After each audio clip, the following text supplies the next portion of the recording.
disruption works. Disruption is justified. So says my guest this week, Roger Hallam, the co-founder of Extinction Rebellion and the mastermind of Just Stop Oil. He joins me here on Political Thinking, an opportunity for a conversation with, not a news interrogation of, someone who shapes our political thinking about what has shaped theirs. Hallam argues, and I quote, that only mass civil resistance can stop the global 1% imposing mass death on billions of people. Agree with him or passionately disagree? There's no denying that he's one of the most potent organisers of political protests of recent times. Roger Hallam, welcome to Political Thinking. Hi. That quote came from your website. There's another quote on the front page. It says, "The essence of what is human is the ability to make a decision, a conscious decision about what is right in life." What did you mean? Well, I thought we were going to talk about this later in the interview, but okay, we'll start with the big point. So the big point, I suppose, is that at a time of existential crisis, people have to and tend to make a decision about what's right and wrong, and they base their decision on that virtue, on the notion of virtues. They don't make a utilitarian decision. They don't go, what will work, what won't work. And I think our culture's in the process of transitioning towards a realisation we don't have control. We have control over our own lives, but we don't have control over what's going to happen over the next 30 years. And so what's most important is we live a good life, in an Aristotelian sense, dare I say it. And that's where I'm at, and that's broadly what I promote to people in terms of them making a decision to go into resistance. Do you mean that what I spend my day job doing, asking questions of politicians about this or that policy initiative, in a sense misses the point as far as you're concerned when it comes to the threat that we're now facing? Yeah, well, the danger of disrupting you. I'm just going to read you a quote. So hopefully your audience can understand a little bit more viscerally what we're actually talking about. So, I get sent science articles 3 or 4 times a day. So there's nothing particularly unique about this, but it came out about a month ago from a peer-reviewed paper in a journal called Energies. And this is what it says. If warming reaches or exceeds 2 degrees centigrade, mainly richer humans will be responsible for killing roughly 1 billion mainly poorer humans.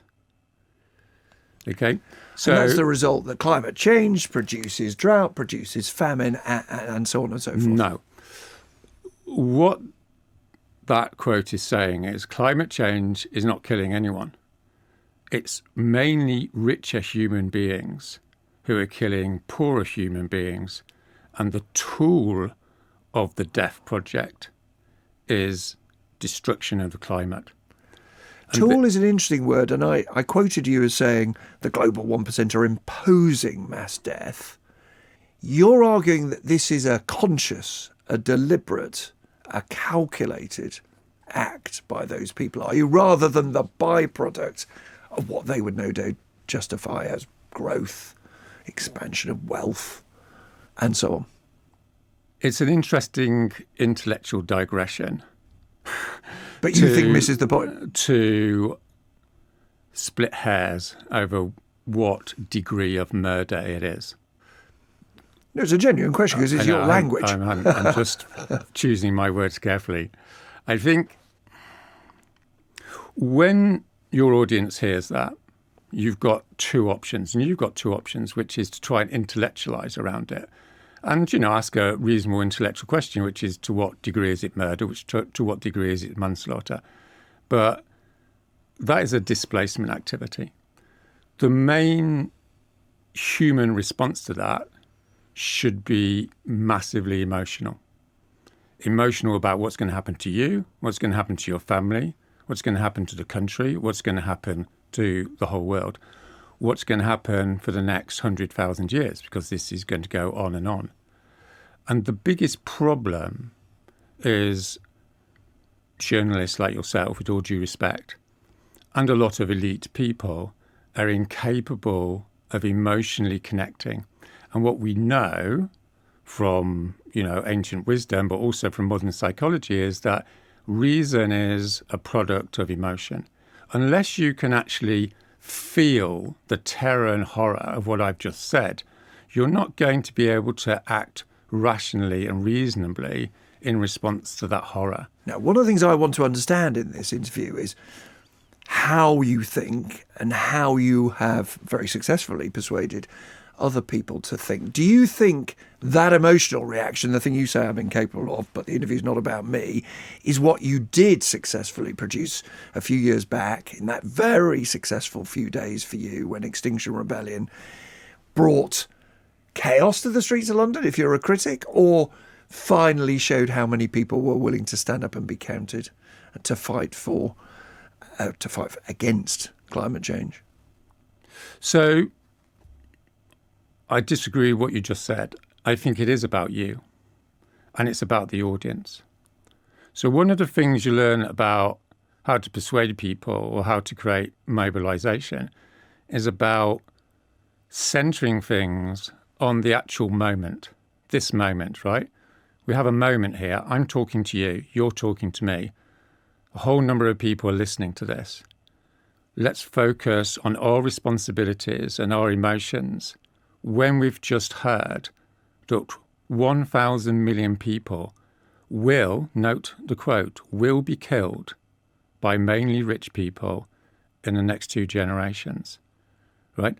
If we're going to actually survive this beyond traumatic experience, which is effectively locked in, we have to learn to think about the immediacy of the moment rather than engage in what I would describe as the privilege of detachment, right? You're doing this interview. That's all well and good. If we were in 1995, I would be answering your questions and very grateful. But we're not in 1995. We're in 2023. What I'm interested in, let's say I reacted in the way that, is want the right word? You would want me to. And what you don't want me to do, and this isn't this interview, is to say, well, some scientists don't agree with that number and they don't agree with this timescale. We're not having that debate today. That's for another time and another place, because there are other views, as you know. What is it that you want the reaction to be of me or anybody else? It's, my God, this should stop and it should stop now. Is that the reaction you expect? The very question of how do you want me to react, for me, shows that you simply haven't taken the information on. If someone came through that door and said, your partner's in hospital, you wouldn't be saying, well, what sort of reaction do you want me to have to that? You'd be going, I've got to go, Roger. Bye. There's an emergency. Like 3 years ago, the British Parliament, as you know, 4 years ago, I think it was now, made a decision, right, on behalf of this country, that we are in an emergency. That was the wording that they used, wasn't it? Theresa May was Prime Minister. It came soon after Extinction Rebellion took to the streets. No one in the political class, including yourself and your colleagues at the BBC, have even come close to understanding and acting upon what an emergency is. An emergency is when you clear the decks, right? What we should be talking about in this interview is not a nice gentlemanly discussion about my background and, what I think about the theory of social change. If you have me on for a whole bunch of series, we can go into that. But I haven't been on the BBC for, 3 years now. The last time I was on was Hard Talk, and what was it called? More or less said I was making it up when I said billions of people were going to die, right? I've got half an hour on your show. There's an emergency. What I want to talk about is you. Because you have enormous... Well, this is interesting. So you want to come onto an interview programme and interview me rather than the other way around. Yes, because that's how social change works. Yeah, well, I'm going to ask you some questions and you can ask me some questions. Why don't we do a deal halfway? Let me just finish. I'm not going to go on for ages. Let me just finish and say the process of social change, the process of getting things done in emergency is all about transgression. It's all about saying, what you're saying is not important. this is what's important. Sure. Because it's objectively important, because that's what an emergency is. No, I'm teasing you gently, but you're suggesting that by hijacking this interview, in a sense, this is a form of civil resistance, like that you have promoted. It's not a move, right? Well, it's it not is. No, it's not, right? You can construct it as that, but it's not. Well, what is it then, if it's not a move? It's a visceral reaction to my total horror that the British establishment has completely failed to protect the people of this country. Well, forgive me, Roger, you went to university and you studied civil resistance for a long time. You came into this interview with a lot of notes written down. You do make moves, you do make calculations. One of the reasons you're interesting to interview is because strategically you have turned out two of the most successful, influential protest movements this country has seen in recent times. So let's not pretend you don't work things out. No, obviously not. I'm human, and I spend a lot of hours each day trying to work out what to do and what not to do. Yeah. But the critical point here that I'm trying to make, and to your audience, because it's your audience I've come to speak to, no disrespect to you, right, is when something so awful as this is happening, you have to get your existential ducks in a row. You need to decide what sort of person you are and what sort of life you want to lead. And the fundamental question is how you're going to lead a good life, right? Most people don't think about this much because, most of the time it's fairly obvious. Look after your family, you have a good job. But there's a massive missing element, which is to protect your country and to protect the human race. Perfectly fair point. And why don't we do a deal, which is I ask you some of the questions I want to ask you and you ask me some. And it's a podcast. We've got time to do both. What you've just said, I think, raises quite a fundamental question, which is it fear, is it anger, is it what you called visceral emotion that will drive change, or is it hope? Now, only in the last few days we've seen the Prince of Wales talking about the importance of hope when it comes to climate change. And he would see himself, I think the King would see himself as somebody who's argued passionately for change. And my guess is privately they'd say, come on, Roger, I mean, if you scare the pants off people, that's not going to work at all. What do you say to people who say that? I say that you are not being true to yourself if you engage in utilitarian, distractions at this stage. What hope is utilitarian distraction? What I'm saying is I know you don't believe me, but I'm just going to assert it again. Right? I'm not coming into this interview with a whole bunch of moves. I'm coming in to say something that's fundamentally truthful. When I helped to initiate Extinction Rebellion, Just Stop Oil, my fundamental rule is to say the truth and to act as if it's real. That was the foundation. And if you want my analysis on why Extinction Rebellion was so successful, it was because the founders were not interested in being successful. They were interested in telling the truth. That's a completely different logic. I understand that as a motive, but it is also the case that having studied successful civil resistance and protest movements, you came up with, I think, maybe it came from someone else, a theory of 3.5%, an idea of how many people needed to resist in society to make a difference. Just talk us through the mindset, if you would. If you study the history of civil disobedience, as I have, the starting point, right? The starting point of the power of civil disobedience movements is the decision to act on the truth.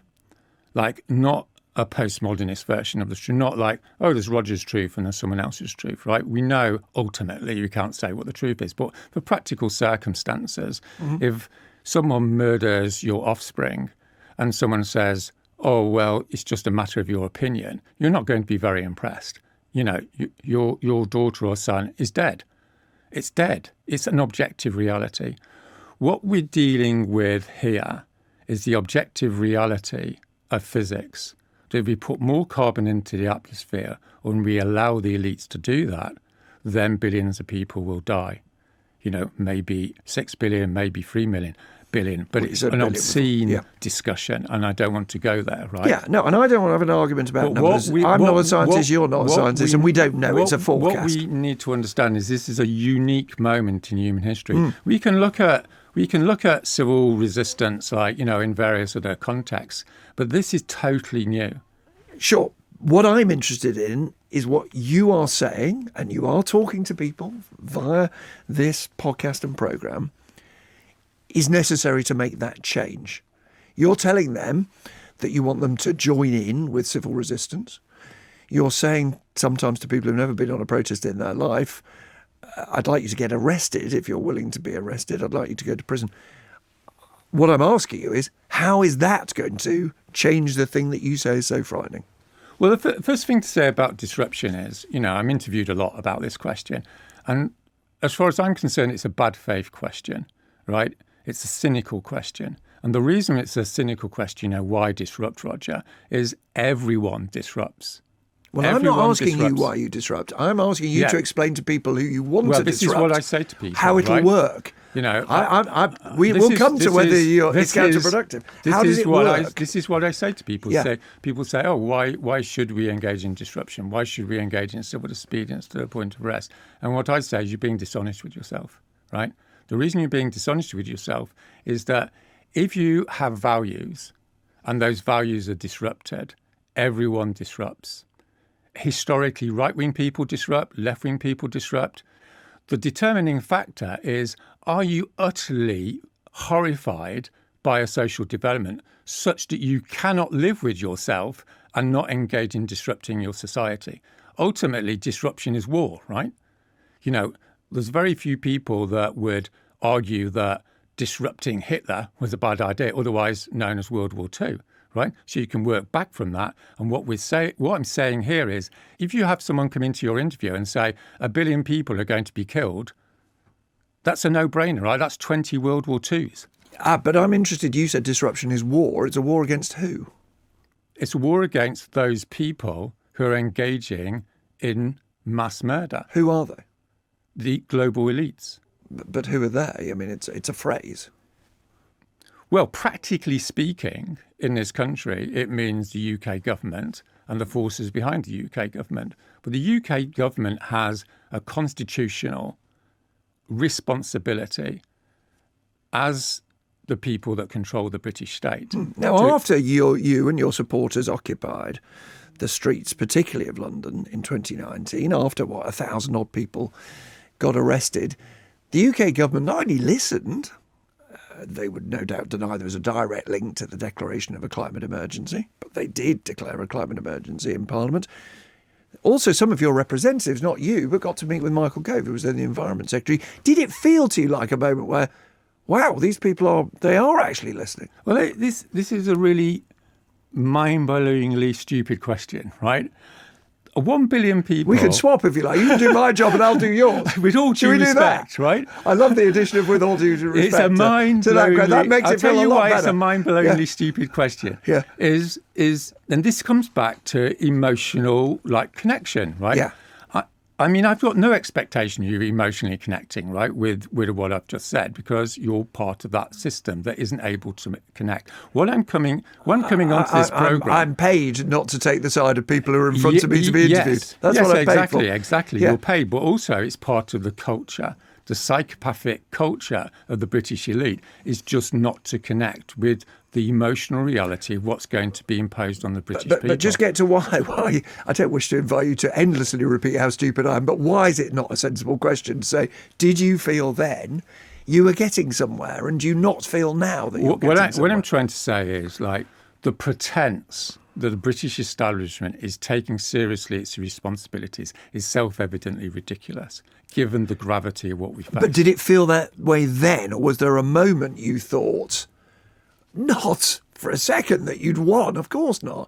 But we're shifting things, we're moving things are changing. Yes, there was a moment when the British establishment, the political class of this country, had the opportunity to fulfil its most grave obligations towards the British nation, to the British people, and it utterly failed. That was in 2019? That was in 2019, when there was 10,000 people on the streets of London, and it was an opportunity, right? That was a very graceful, very well organised, very peaceful protest, as everyone knows. I spoke to the head police officer afterwards, and he said he'd never known such a big congregation of people doing civil disobedience that had led to no police officer having any injury at all. Well, I remember being on Waterloo So Bridge this as a was an reporter, and it was opportunity. something like a This was party. This was an opportunity. It right, wasn't much of a party for people who couldn't get across the bridge and had important jobs to do, of course, but it was a party for those who were on the bridge. It was an opportunity missed. Well, that meant that you changed your approach. You adopted different tactics which led you to fall out even with your own daughter at one point. Yes. So I think the next question you should be asking. Can I ask you the question I want to ask? And then you can ask me the question that I meant to ask, okay? You fell out with your daughter. She said, and indeed she threatened to walk out of Extinction Rebellion unless you left it. No. There's a documentary that shows that happening. I don't want to answer that question because I don't think it's that important, right? What the important question, I mean, you can ask me questions and I choose whether to answer them, right? No. But my Let me put response- it another way, and then you can tell me. Okay, you don't want to talk about the personal thing, but there was an argument, wasn't there, about whether you could keep the party atmosphere of Extinction Rebellion going, if you like, or whether you actually had to harden up, which you wanted to do with causing disruption at Heathrow. And it led eventually to Just Stop Oil. It did, but that's not what is important in a half-hour interview. What's important in this half-hour interview I'll is give to you more ask- time if you want. Okay. What's important in this half-hour interview is to focus on the pathology of the British establishment in its treasonous inability to understand politically, emotionally, what is coming down the line, right? This is what's avoided over and over again by the media, right? It's this focus on the civil disobedience, the focus on this movement. This movement is not important. Civil disobedience is not important, right? What's important is for the audience to discuss and be aware of this utter betrayal of our fundamental rights. The most fundamental right in this country is the right to livelihood and a life. And what we have down here is overwhelming scientific evidence that the people of this country are going to be liable to starve to death in the next half century. Well, That's this a is substantive probability. But this is not just an argument about tactics, if you'll forgive me, which I know you think is trivial compared with the scale of what we face. It is an argument whether, if I gave you the whole half hour to simply repeat how many people are going to die and how awful it's going to be, and in one pamphlet you wrote at one stage, you talked about mass rape, is that going to work? Because you're someone who is interested in what ultimately will work, and there are plenty of people in the old Extinction Rebellion movement, outside the movement, go, it doesn't work. It alienates people. It turns them off. People want hope. Well, as I expected, you haven't listened to me. Well, I think right? I have, I've actually, tried to be fair make to me. clear several Yeah. times that I'm not primarily motivated by what works, right? What I'm primarily motivated by is, in a fairly inadequate way, obviously because I'm human, is to live a good life so that when I'm on my deathbed, I feel like I had some integrity at a time when society was heading for the most catastrophic collapse in the human story. Forgive me, that sounds, which I'm surprised by, genuinely, that sounds like you've almost given up. It's how do I live with myself before my maker? And your mother was a Methodist preacher, and it's clear that religion played quite an important part in shaping the person that you are in your youth. It sounds as if It doesn't you've mean I've given up. It It doesn't mean I've given up. It doesn't mean I haven't given up, right? It's just not thinking that question's important, Yeah. right? Are you still motivated? But I mean, that's a deep question you've Yeah. asked about whether you can live with yourself and your sense of whether you've lived a good life. Are you shaped a lot by the values, the experiences that you had at home? I think what I'm primarily shaped by is my understanding of what people do when they are presented with a catastrophic future, a catastrophic present even. And what we know and what we feel in our veins, obviously, when this happens to us, assuming we're open to it, is the questions of whether we are actually going to make it or not are not the most important questions. The questions that I hope many of your audience are asking is, I've been presented with overwhelming evidence of a catastrophic future for my children. What's my responsibility to my children? It's not like, what's my responsibilities to my children? Okay, what is that responsibility? No, okay, understood, because you've said that. Yeah. What is it you think is their responsibility? Because, of course, the danger with any discussion about politics is individuals think, well, there's a great limit to what I can do, what difference I make. It's not up to me.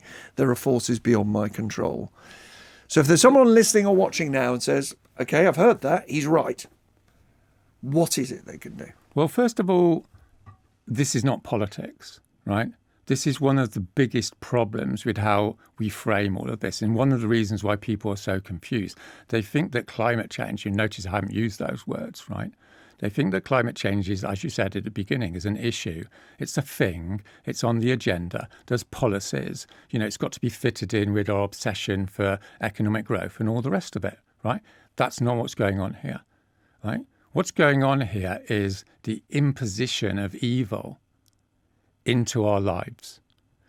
Evil is something beyond politics. What evil is a scheme of creating mass death. Yeah, but you're still not answering the question, which is the person who's listening and has heard what you've said, has woken up emotionally in the way you think I have not, and they say, I'm going to do something. What does Roger Hallam want me to do? This is the framing of how I hope and wish that people listening to this will adopt, right? Because as soon as we feel like it's politics, then we go into this utilitarian, does this work? What should I do? I've got to go on holiday that month.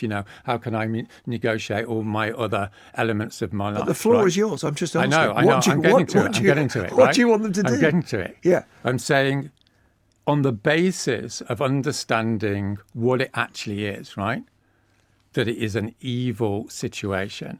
In total seriousness, I'm not talking science fiction novels here. I'm talking about Hitler, the Holocaust. I'm talking about Cambodia. I'm talking about what happened in Congo. This is a beyond serious situation, right? If the AMOC current, as you may know, right, collapses before 2050, it's on the headline in the newspapers, the British people will starve. Yeah, I've very deliberately not had an argument with you. Yeah.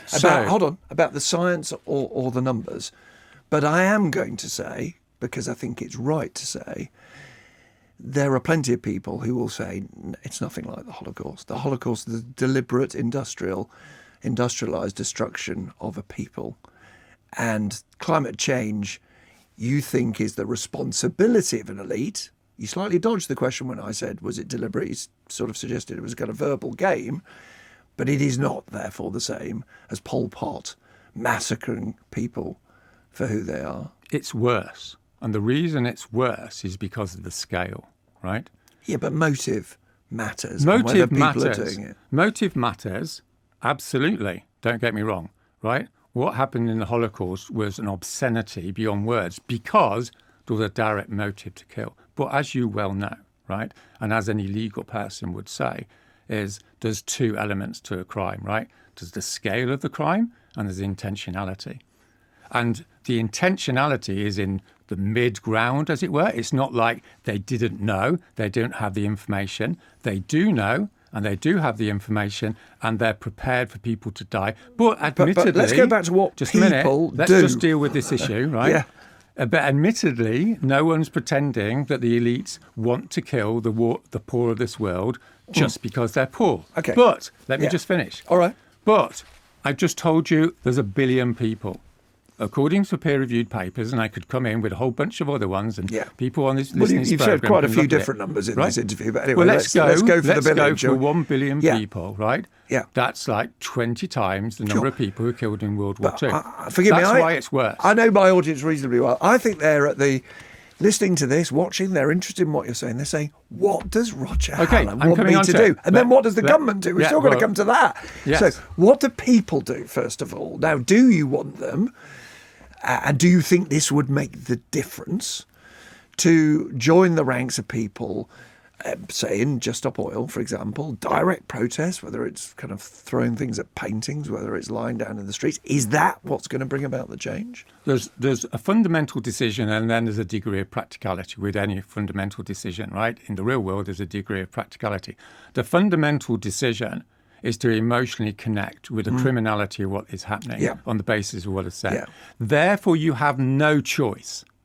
You have no choice morally not to enter into resistance against the British government at this time because of the intensity and extent of the horror that's coming down the line. And to be clear, what you mean by resistance, because I'm you coming on to that. So basically talked about going to prison. If you're not in prison, you're not resisting, is what you said at one stage. There's a practical side of what resistance means, right? Yeah. Resistance is a foreign notion to most people listening to this, no doubt.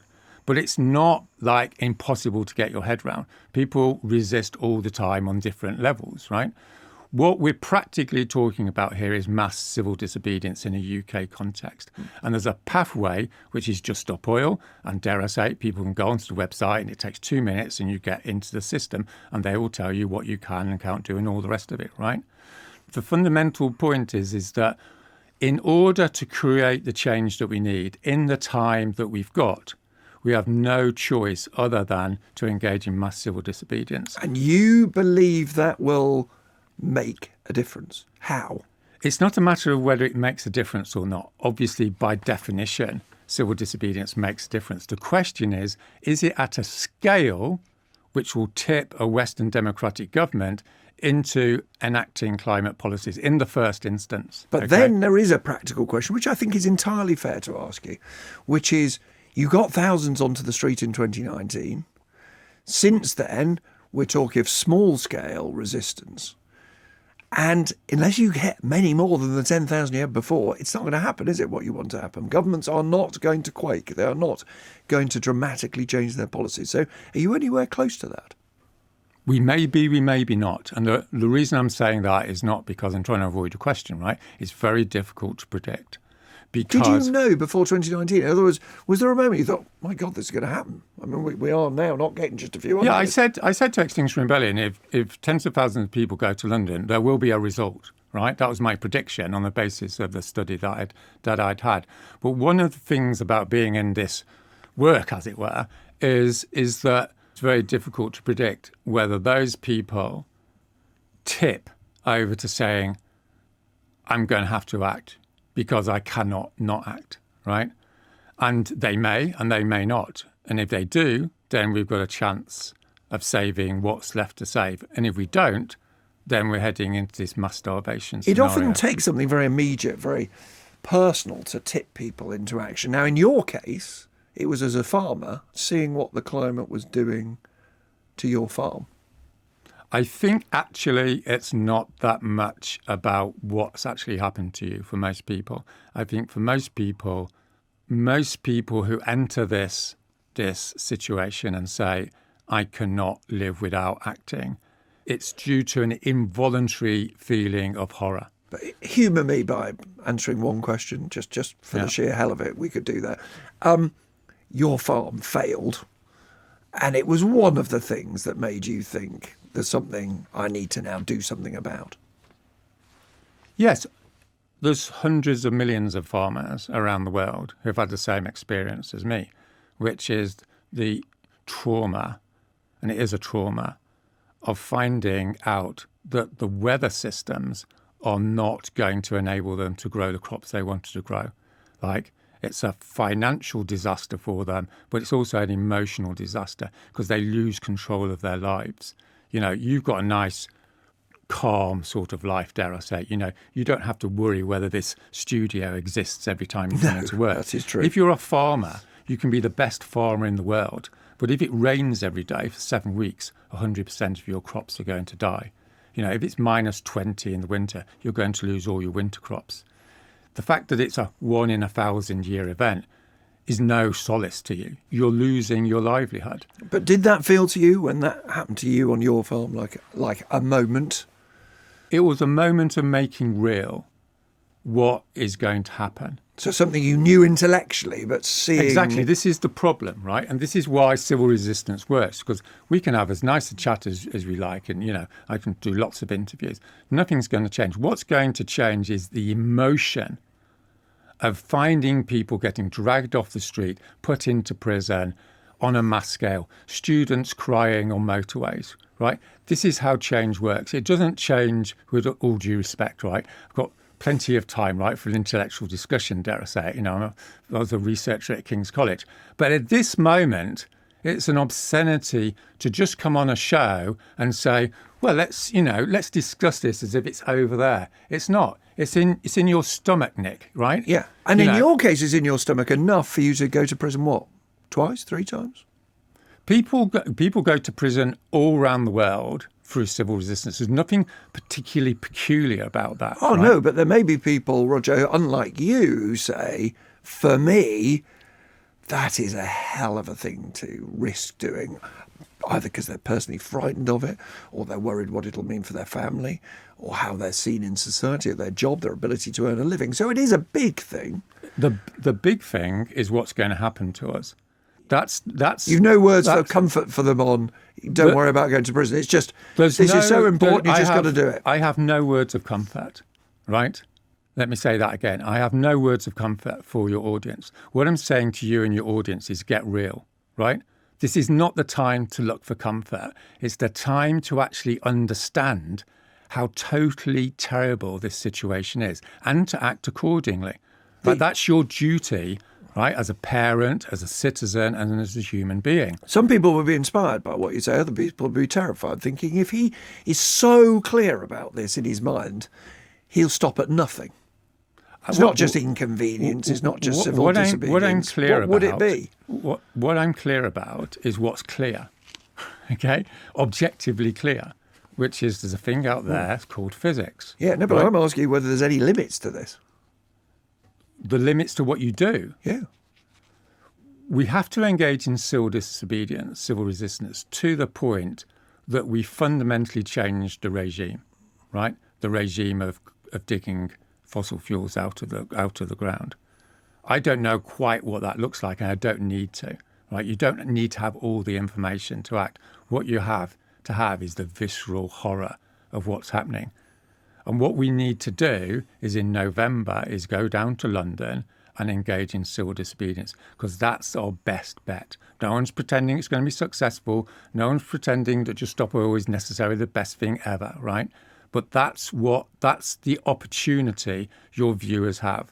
And it's the opportunity, dare I say it, for you and also all these people, right?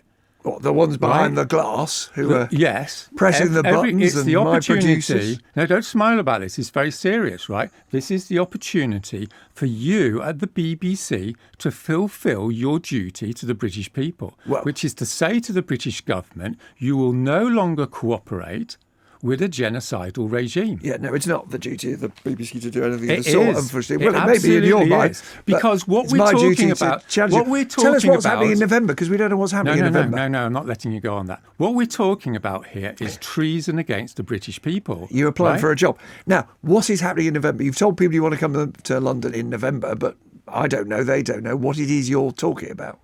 What I want to say to your audience is your reaction over the last 2 minutes is symptomatic of why they're being betrayed.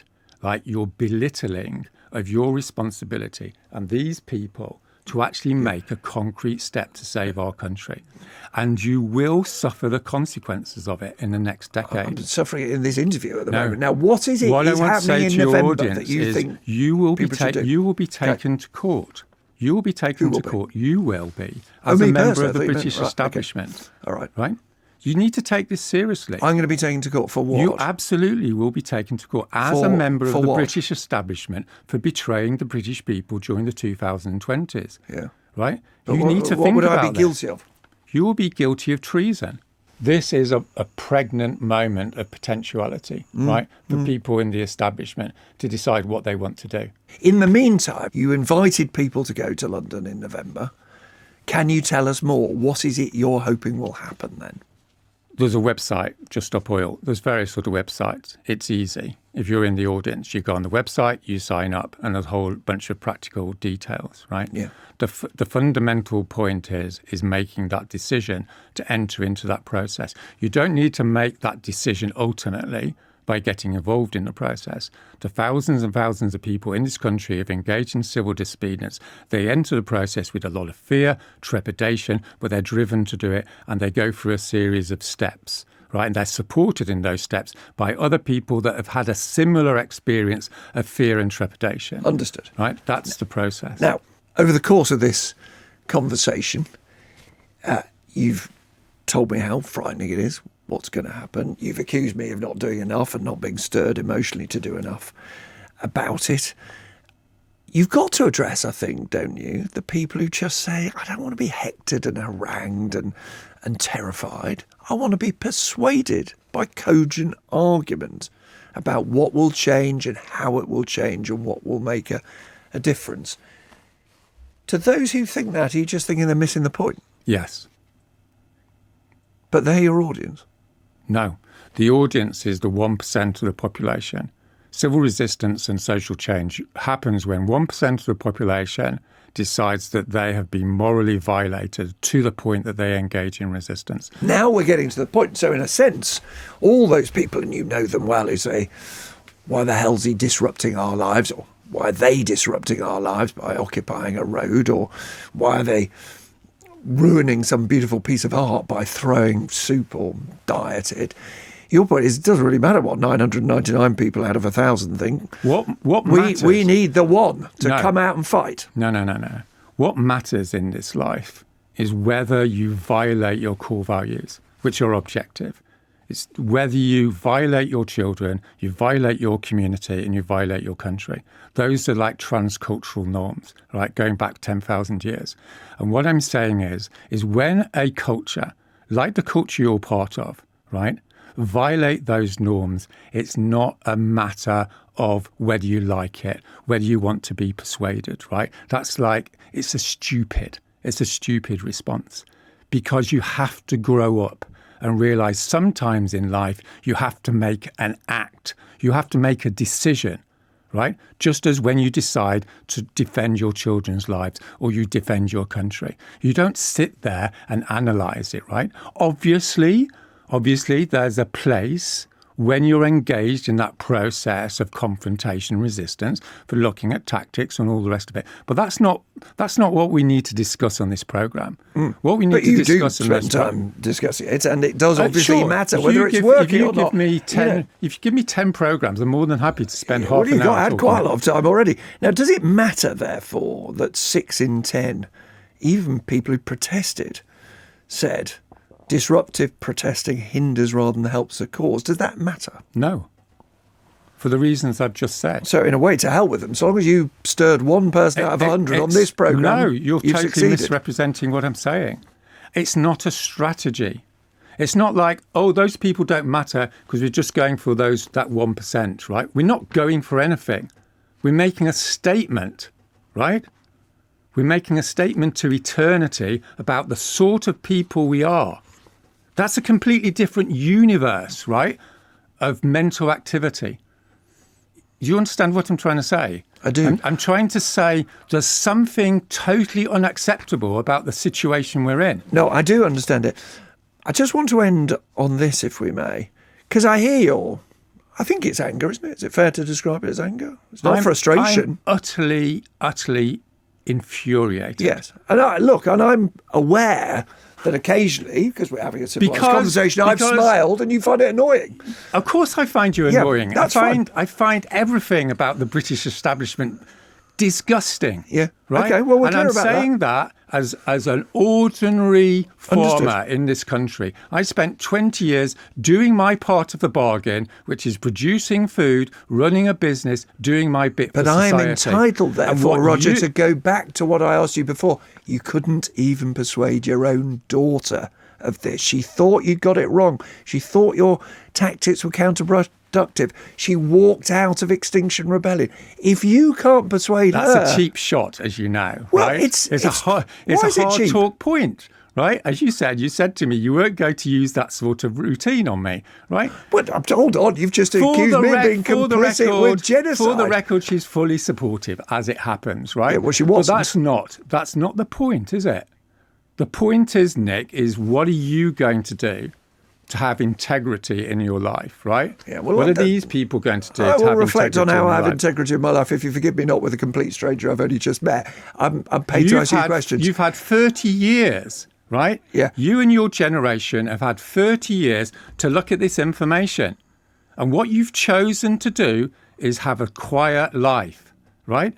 And hell's coming down the road because you didn't act in time, right? It's not my job as a farmer to do this. It's the political establishment's job. You've got lots of privilege. You earn lots of money. I don't have a problem with that, right? There's a nice guy in there. What are you all doing? Yeah. What are you all doing? You're not merely a farmer, Roger Hallam, are you? You're a political organiser. You're a strategist. I became that because you didn't do your job. Yeah. Right? I would love to be weeding carrots. Yeah. Right? The reason I'm in this studio. Well, I'd love to be asking questions that get answered, but we don't always get to do what we love. And that's the problem, isn't it? That's the problem. Aren't you a depressive? Isn't this the problem?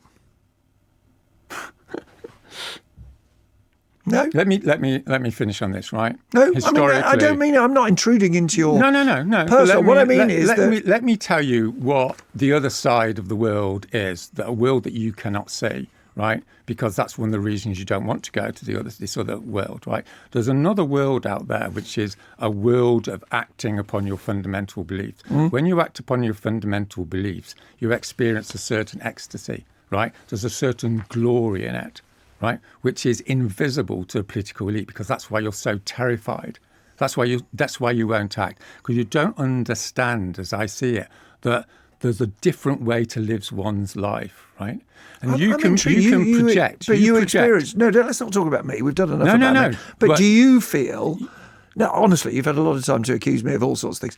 Are you saying that you and you hope your supporters feel a kind of ecstasy? There's not a matter of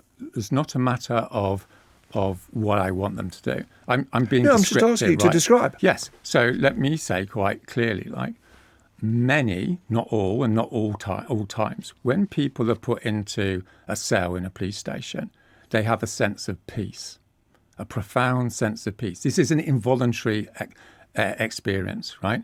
You know, because they're going into the police station, they're terrified, right? It's the first time. And then they're put in the cell. You'd expect them to be terrified, and often they are.